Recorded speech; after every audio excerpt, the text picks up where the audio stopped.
নমস্কার,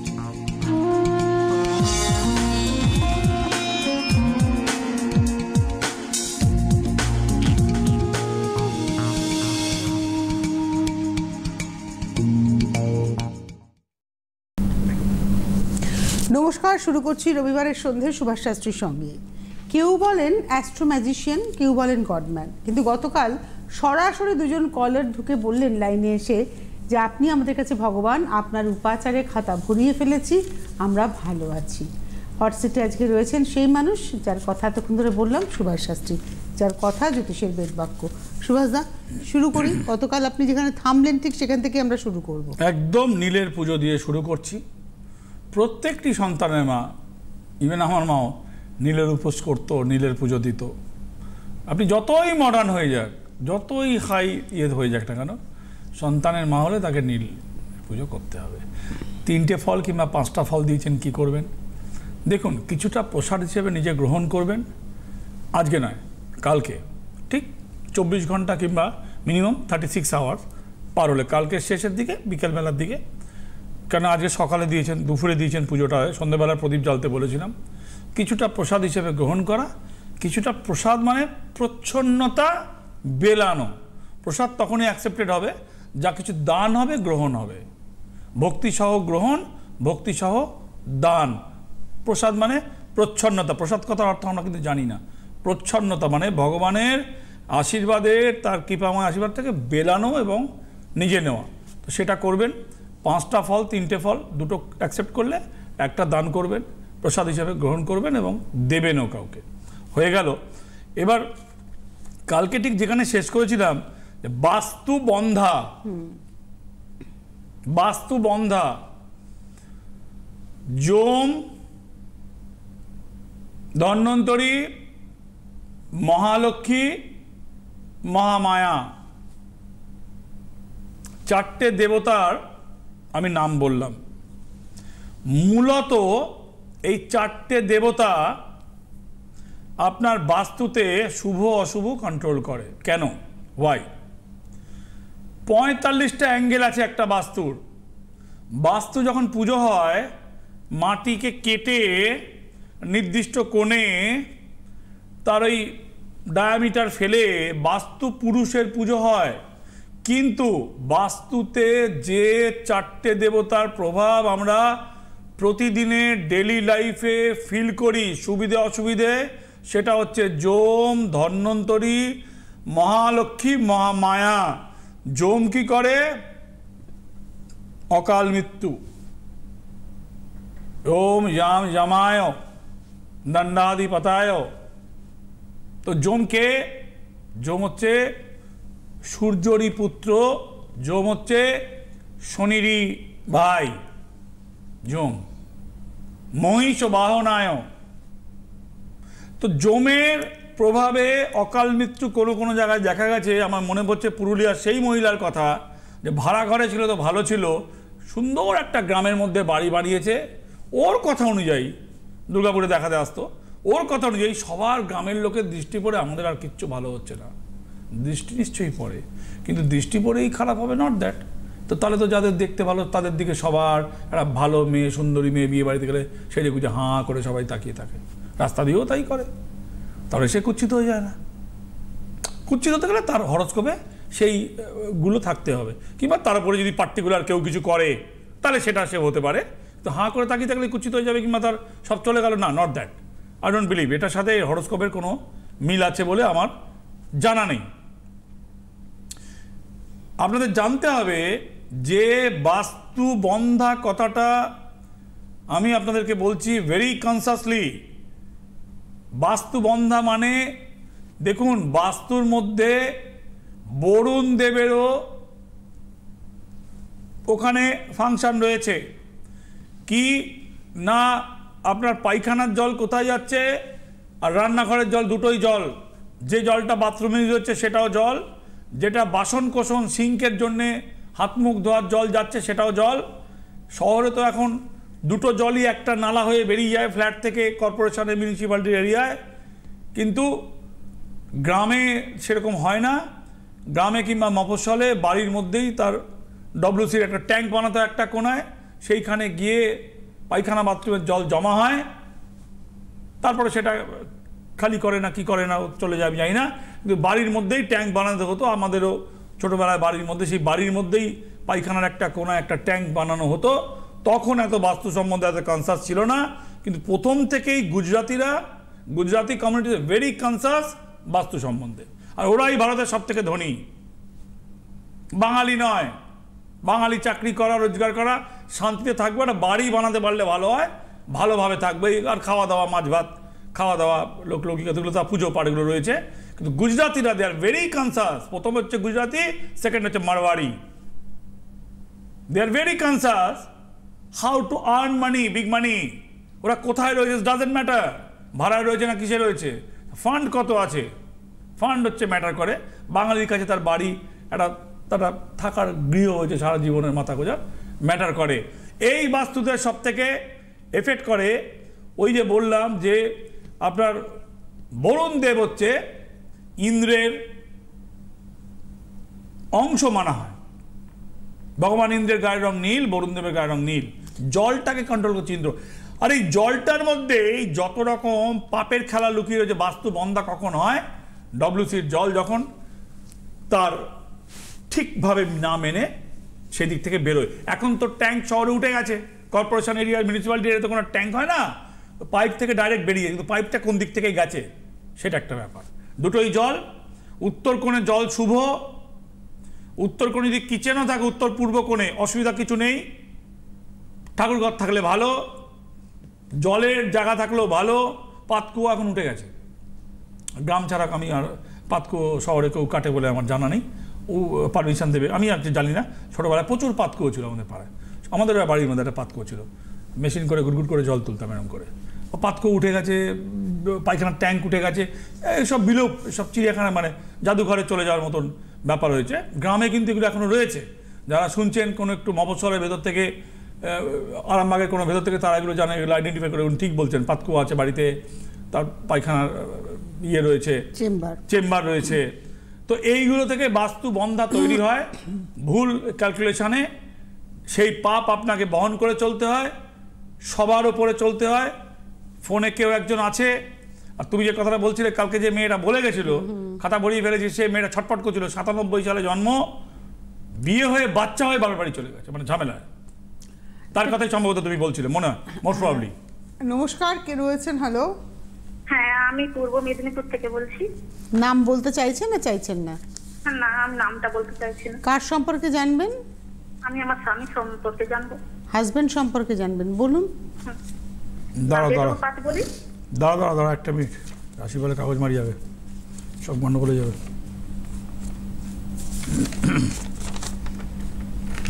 হ্যাঁ বলো, জন্ম তারিখটা বলো। 13/11/88। ধরো ভাই,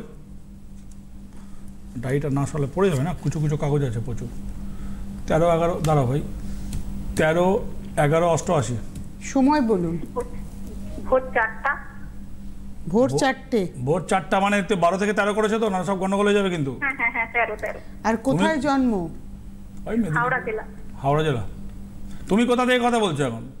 আমি পূর্ব মেদিনীপুর থেকে বলছি। কোথা থেকে? পূর্ব মেদিনীপুর। পূর্ব মেদিনীপুর। ধনু রাশি, তুলা লগ্ন। আচ্ছা বেশ হয়েছে, তাহলে কি হলো? 1988, তাই তো? হ্যালো, উত্তর দিচ্ছ কেন? দাঁড়াও, ওর ডেট অফ বার্থ একবার মিলিয়ে নি ভাই আমার একটু। 13/11/88 রবিবারে ভোর 4টা। হ্যাঁ। হাওড়া। হ্যাঁ। এই তো? হ্যাঁ। এ বাবা। হ্যাঁ।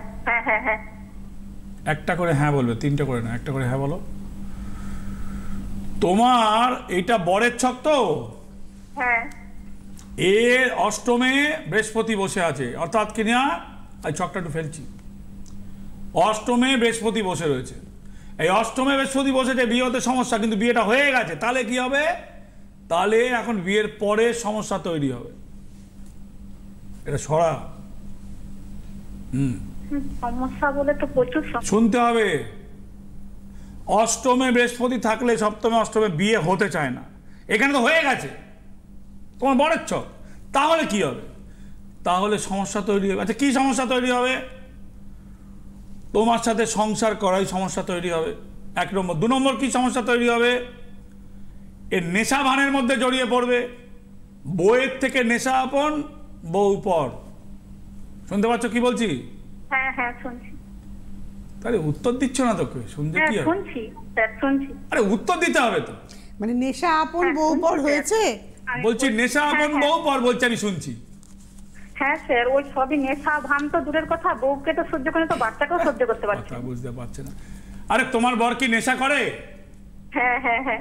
তাহলে তোমাকে কি বললাম, তুই বলছো নেশা আপন বউ পর। লোকে বলে টাকা আপন তুমি পর, এখানে নেশা আপন বউ পর। বৃহস্পতি বাচ্চাও পর। অষ্টমে কি বলছো? বাচ্চাও পর। বই পর তো বউয়ের পেট থেকে বাচ্চা বেরিয়েছে, সে তো আরোই পর, যদিও বাচ্চা আপন হয়, নিজের ঔরসের বাচ্চা। যাই হোক, ও নেশার ঘরে রয়েছে। নেশার ঘরে থাকলে বাচ্চাকে আর বাচ্চা ভাবে দেখছে না, নিজের মধ্যে রয়েছে।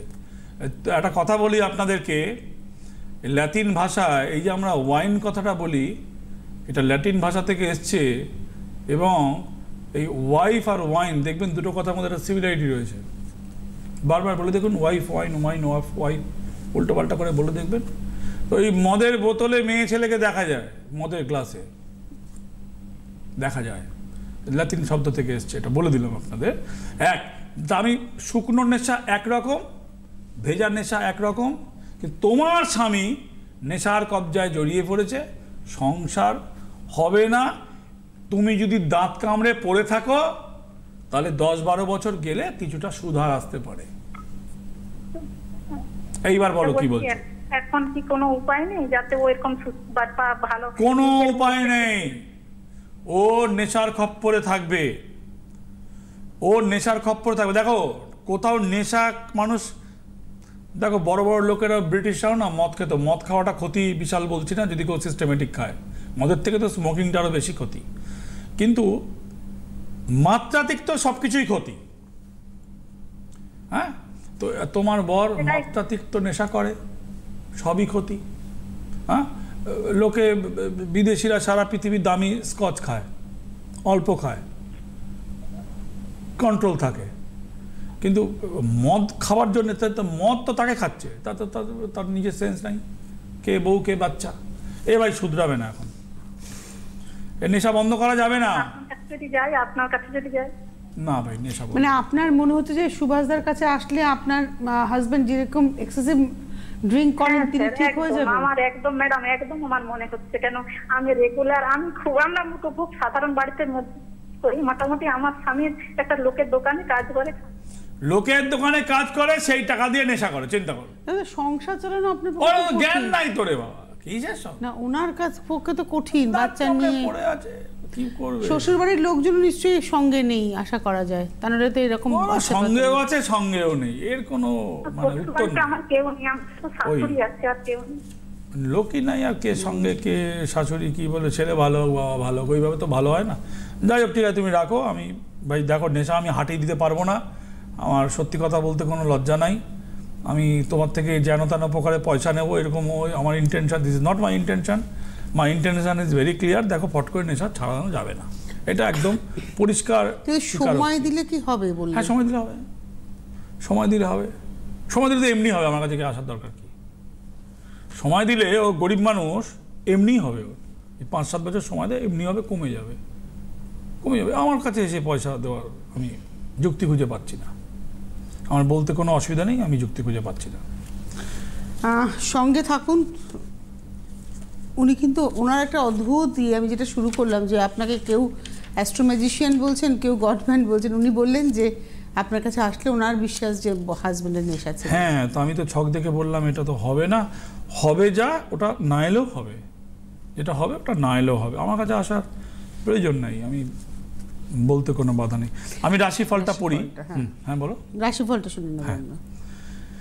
মেষ রাশির ক্ষেত্রে কর্মক্ষেত্রে অসুবিধা হয়, বন্ধু ভাব অশুভ, সম্পর্ক নিয়ে অশুভ, শত্রুতা সাবধান, সুযোগ আসবে আপনার সামনে। বৃষ রাশি নতুন কর্মযোগ, সম্পর্ক ছিন্ন, অর্থের যোগাযোগ আপনার সামনে আসতে চলেছে, সমস্যার সমাধানও হতে চলেছে। মিথুন কর্মে শুভ, আর্থিক ব্যয় কিছু হবে, ব্যথাজনিত সমস্যা, শরীর ভালো নয়। কর্কট বিপদের যোগ, মানসিক অবসাদ, গুরুজনের শরীর ভালো নয়, ভ্রমণে বাধা, প্রাপ্তি যোগ। সিংহ, সিংহ হচ্ছে অশুভ যোগ। ভাই আপনার সামনে কোনো কাজ, একদম হওয়া কাজ, মুখের কাজ পিছিয়ে যাবে এবং গুরুজনের শরীর ভালো নয়। কন্যা, মানসিক নিঃসঙ্গতা, কর্মক্ষেত্রে বাধা, ক্ষতির যোগ, অবসান। তুলা, মতবিরোধ, মানসিক কষ্ট, চিকিৎসায় ব্যয়, প্রাপ্তি যোগ। দীর্ঘদিনে আটকে থাকা কার্যোদ্ধার, কিন্তু নিজের শরীর ঝিমিয়ে পড়ছে, ভালো নয়, শারীরিকভাবে ডাউন হচ্ছে। বৃশ্চিক, কর্মক্ষেত্রে সাফল্য, ঋণ শোধ, মানসিক অস্থিরতা, ব্যবসায় শুভ। ধনু, প্রাপ্তি যোগ, শুভ অনুষ্ঠান, আর্থিক বাধা, বিদেশ যাত্রার যোগ। মকর, কর্মে বাধা, প্রেমে বাধা, শরীর ভালো নয়, চাকরির নতুন সুযোগ, শত্রুতা থেকে সাবধান। কুম্ভ, ব্যবসায় শুভ, শরীর ভালো নয়, টাকা খোয়া যাওয়া, বিশ্বাস করে ঠকতে হওয়া, কারুর দ্বারা প্রতারিত হওয়া, এই সপ্তাহে একদমই ভালো নয়। মীন, মানসিক চাপ বৃদ্ধি, কর্মক্ষেত্রে অসুবিধে, সাংসারিক অসুবিধে এবং খুব কাছের লোককে মনের কথা বলে সেখান থেকেই গণ্ডগোল পাকিয়ে মানসিক চাপ তৈরি হবে। রাশিফল শেষ। আমরা ছিলাম বাস্তু বন্ধা নিয়ে, আপনি কথা বলছিলেন। হ্যাঁ, বাস্তুর যে কুপ্রভাব, যম, ধন্বন্তরী, মহামায়া এবং মহালক্ষ্মী, বাস্তুর যে কুপ্রভাব, কিভাবে সেটা আপনি ভোগ থেকে বেরোবেন। নিজের বাড়ি হলে বেরোনোর ব্যাপার আছে, খুব পুরনো বাড়ি হলে বাড়ি ত্যাগ করাই। আপনি গতকাল একটা জায়গায় বলছেন, আচ্ছা একটা টেলিফোন নিয়ে আমরা এগোবো সুভাষদা, টেলিফোনটা নিয়ে নিই। নমস্কার, কে রয়েছেন? হ্যাঁ নমস্কার ম্যাম, স্যার দুজনকে। আপনি কে বলছেন? আলপনা বলছি, আলপনা সওদাগর। কোথা থেকে বলছেন আলপনা? আমি উত্তর 24 পরগনা থেকে। আচ্ছা বলো, জন্ম তারিখ বলো। 16/4/1984। 16/4/84। টাইম বলো। দুপুর 12:30। দাঁড়াও, ভুল করেছি, দাঁড়াও, লাইনে থাকো। দুপুর 12:30। কোথায় জন্ম? উত্তর 24 পরগনা। 16/4/84 সোমবারে জন্ম, দুপুর 12:30টায় জন্ম। দেখো তোমার ছকে প্রথমেই একটা কথা বলি আমি, ভাই তোমার রাহু, ছকটা ফেলছি আমি টিভির পর্দায়, অষ্টমে বসে রয়েছে। আচ্ছা আপনারা এখান থেকে কি দেখছেন? লগ্ন থেকে এটা একাদশ রয়েছে। আচ্ছা আমি বলছি অষ্টমে, তাহলে আমি পাগল হয়ে গেছি না? চোখে দেখতে পাচ্ছি না? দুটোর মধ্যে একটা। আমি ছক ফেললাম, ছক বলছে লগ্ন থেকে গুনলে একাদশে রাহু, আমি বলছি অষ্টমে রাহু, তাহলে আমি চোখে দেখতে পাচ্ছি না? নাহলে ভুলভাল বকছি। দুটোর মধ্যে একটাও না। এখানে একাদশ দেখছেন, ওটা ঠিক, আমি অষ্টম বলছি, ওটা ঠিক। কেন বলছি? রাহু কালে তোমার বিয়ে হয়েছে, তোমার বিয়ে টেকাই মুশকিল, তুমি অশান্তির মধ্যে ভোগ করছো অলরেডি। শনি চন্দ্র বসে থাকাতে, শুনতে পাচ্ছ কি বলছি? হ্যাঁ হ্যাঁ হ্যাঁ, অশান্তি ভোগ করছি। তুমি তো কিছু বলছো না উত্তর আমাকে। হ্যাঁ অশান্তি ভোগ করছি স্যার।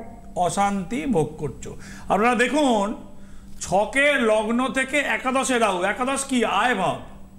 তাহলে এখানে যদি আমি ধরি তোমার না রোজগার হচ্ছে না, আয় ভাব, কিন্তু অষ্টম সপ্তম হচ্ছে বিবাহ ভাব। দ্বাদশে মাঙ্গলিক, হালকা মাঙ্গলিক বলে, অনেকে বলে কিছুটা প্রপোর্শনেট, হালকা, কিন্তু তোমার যে শনির যে অষ্টম স্থান, চন্দ্রের, দেখো লগ্নের একটা অষ্টম হয়, চন্দ্রের একটা, ছকটা ফেলছি আপনারা দেখুন, খুব একটা মজার জিনিস। দেখুন টিভির পর্দায় ছক রয়েছে আপনাদের, দেখুন এখানে লগ্ন থেকে কাউন্ট করছি একাদশ। হরোস্কোপ কিন্তু লগ্ন থেকেই কাউন্ট হয়। লগ্ন হচ্ছে কি? রবি। চন্দ্র হচ্ছে কি? মাতৃকারক গ্রহ। দেখুন এখানে চন্দ্র স্ফুট যদি আমি বলি, এখান থেকে দেখুন অষ্টম। আচ্ছা লগ্ন থেকে ধরলাম, স্ট্রেট ঘুরে গেলাম একাদশ, তাহলে লগ্নাপতি যদি আমি বিচার করি তাহলে কি দাঁড়াবে? রোজগার হচ্ছে না। কিন্তু তুমি যদি চন্দ্রস্ফুট থেকে, আমি এইমাত্র কিছুক্ষণ এই অনুষ্ঠান শুরুর আগে একটা বিখ্যাত বইয়ের কথা বলছিলাম, আমেরিকায় লাস্ট প্রিন্ট হয়েছে অলমোস্ট 114 বছর আগে লাস্ট প্রিন্ট হয়েছে শিকাগো থেকে, পরে কোনোদিন আলোচনাটা বলবো। তোমাকে বলছিলাম সানসাইন এবং মুনসাইনের ওপরে বই বলে দিলাম আপনাদেরকে। তো অনেক বই আছে, কপির বই আছে, কপির, কিন্তু কপি তো কপি হয় না, কপি হয়। তো তোমার এখানে চন্দ্রস্ফুট থেকে অষ্টমে তুমি বিবাহিত জীবনে অশান্তি ভোগ করছো, তোমার বিয়ে টিকবে কি টিকবে না। 1994 in born, right now 84 correct. এই বিয়েটা আমার ডিভোর্স হয়ে যাবে না টেকবে? কি বলছো? এই বিয়েটা আমার টেকবে না ডিভোর্স হয়ে যাবে? ডিভোর্স হবে না, টিকবেও না, তাহলে তাহলে বেঁচে গেতে। স্যার আমার নতুন কোন সম্বন্ধ আসলে আমি কি বিয়ে করতে পারি? সেটা কি ভালো হবে? এখান থেকে আগে বেরোবে, তারপর তো বিয়ে করবে। এখান থেকে কি আপনি মামলা করেছেন? মানে ভালো, মানে এটা এখানে মানে কি ডিভোর্স দিয়ে কি শুনতে হবে ভাই? ডিভোর্স দিয়ে দিই। তুমি যদি বকবক করো, আমাকে জিজ্ঞেস করো না, আমার কথা শুনে নাও। I don't want listen your বক্তব্য। বলুন স্যার। তোমার এখানে ভালোভাবে সংসার হবে না, পরিষ্কার। Now you are the best জাজ, তুমি এটার ভোগ করবে না ছেড়ে দেবে। শুনতে পাচ্ছ কি বলছি? আর কি বলবো, বলে দিলাম তো আমি বক্তব্য। স্যার আমি বলছি যে আমি তাহলে নতুন যে সম্বন্ধগুলো আছে ওটা কি করলে ওটা ভালো থাকতে পারবো?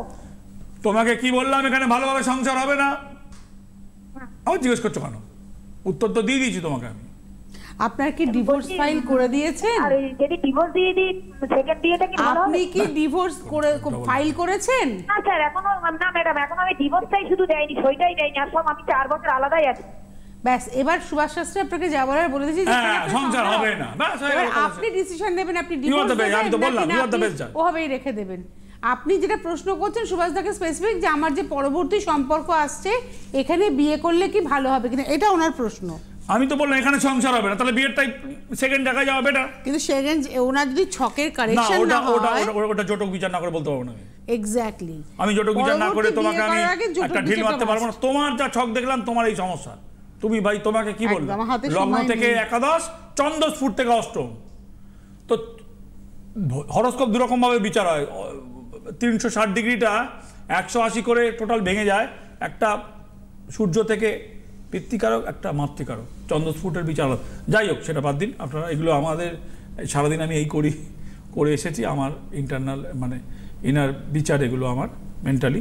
আমাদের হাতে আজকে সময় প্রায় নেই বললেই চলে। আপনি বাস্তু নিয়ে কথা বলছিলেন, বাস্তু শোধনের জন্য তো আপনি অনেকে গতকাল আপনি একটা কথা বলছিলেন যে কোনো একটা বাড়ি যেখানে রাধা মাধবের পুজো হতো, হঠাৎ করে পুজোটা বন্ধ হয়ে গেছে, পরবর্তী জেনারেশন আর করেনি, মন্দিরে দিয়ে দিয়েছে, সেই বাস্তু কিন্তু বন্ধ হয়ে গেল। আপনি কথাটা বলছেন বন্ধ হয়ে গেল। খুব তুমি পয়েন্টটা ধরেছো। দেবতার বিগ্রহের পুজো, প্রতিষ্ঠিত দেবতার বিগ্রহের পুজো হতো, সেই দেবতাকে প্রসাদ না করে খেত না, জল না দিয়ে খেত না। পরবর্তী ইয়ং ছেলে মেয়ে সেগুলো করা সম্ভব নয়, বাপ ঠাকুমা করতো। ধীরে ধীরে এগুলো কমিয়ে এনে আস্তে মন্দিরে দিয়ে দিয়েছে, বাস্তু বন্ধ হয়ে গেছে। এর আর কোনো পথ আমার জানা নেই। এ বাস্তু করবে না, বেঁচে দেওয়াই ভালো। ওখান থেকে চলে, ওখানে কিছু ভালো কিছু কাজ হবে না ওখানে। হ্যাঁ, হাতে সময় নেই। ওখানে কি একটু বলে দিন শেষ। ওখানে আর ভালো কিছু হবে না, ওখান থেকে আপনাকে বেরিয়ে যেতে হবে। আপনি যে আপনার পূর্বপুরুষ যেখানে ছিল ওখানে আপনার আর ভালো কাজ হবে না। আর একটা জিনিস হতে পারে, 4টে পেরেককে সর্ষের তেলে ডুবিয়ে রেখে, মাটির সরা মতন কিনে ডুবিয়ে রেখে 4টে কোনায় মারলে আপাতত 2-4 বছর 5 বছর ওখানে সাপোর্ট দিয়ে চলতে হবে, কিন্তু লং টাইম ওখানে ভালো কাজ হবে না। আমাদের হাতে সময় নেই, বিদায় নেওয়ার পালা। গুরুদেবের নির্দেশ, মায়ের আশীর্বাদে সুভাষ শাস্ত্রীর এই পথে হাঁটা, তার কথা জ্যোতিষের বেদবাক্য হয়ে ওঠা, তার কথা আপনার ছকে শেষ কথা হয়ে ওঠা। সুভাষ শাস্ত্রীর কোনো ফেসবুক পেজ নেই, সুভাষ শাস্ত্রীর কোনো ফেসবুকে অ্যাকাউন্ট নেই। আর তার সঙ্গে সঙ্গে যেটা বলা যে সুভাষ দা একমাত্র যিনি নিজের থেকে আপনাদের কথাই মনে হয় বেশি ভাবেন, সে কারণেই তার যে প্রতিকার আপনি নিয়েছিলেন, কোনো প্রতিকার রিফিলিং আপনি করতেই পারছেন। ডিটেলস জানার জন্য বেশিরভাগগুলোই করা যাচ্ছে। অবশ্যই অনেক ধন্যবাদ সুভাষ দা আপনাকে, এবং অবশ্যই ধন্যবাদ আপনাদের। সকলে ভালো থাকবেন, নমস্কার। জ্যোতিষ হলো বেদের অঙ্গ, আর সুভাষ শাস্ত্রীর কথা জ্যোতিষ জগতে বেদ বাক্য।